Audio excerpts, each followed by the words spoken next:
무고사의 슛이 골키퍼에 막히고 다시 찬 슛은 골대를 맞습니다. 케인대의 어시스트에 이은 득점 기회. 하지만 공은 그물 대신 골대를 맞히고 회심의 장거리 슛은 골키퍼의 선방에 막힙니다.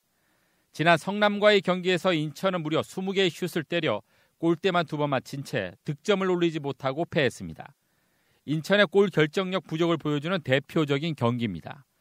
리그 꼴찌를 달리고 있는 인천은 15골로 득점 순위 역시 최하위입니다. 51골을 기록한 울산과는 무려 36골이나 차이가 나고 득점 선두인 수원 타가트의 13득점과 비슷한 수준입니다.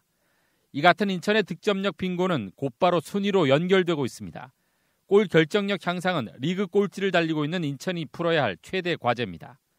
그나마 다행인 것은 김호남과 케인대 등 새롭게 영입된 공격수들이 팀의 활기를 불어넣으면서 승리에 대한 기대감을 높이고 있습니다.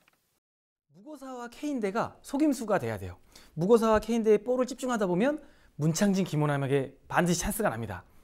그래서 무고사, 케인대가 속여주고 김호남이 마무리 져주고 그러다 보면 또 무고사, 케인대 또 역으로 또 찬스가 납니다.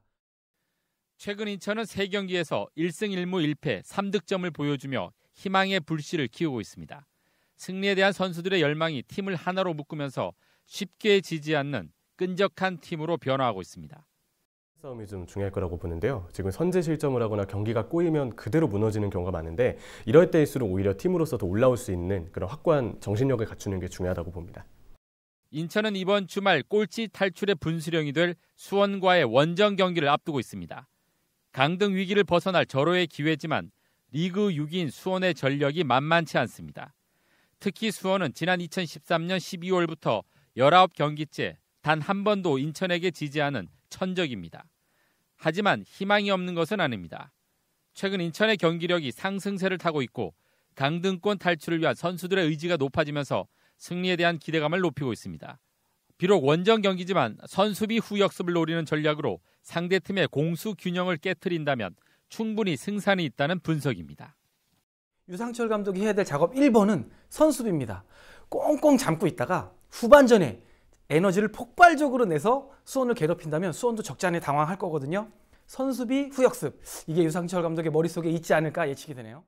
수원에 좀 무너져 있는 공수 균형을 깨트리는 게 중요한데 빠른 역습과 결정력 두 가지 단서가 19경기 연속 무승에 빠져 있는 수원전을 탈출할 만한 좋은 비법일 거라고 보여집니다. 리그 꼴찌로 강등 위기에 놓인 인천. 잔류왕이라는 별명답게 올해도 K리그 1에 이름을 올려놓을지 지역 축구 팬들의 관심이 집중되고 있습니다. 헬로티비 뉴스 김호입니다.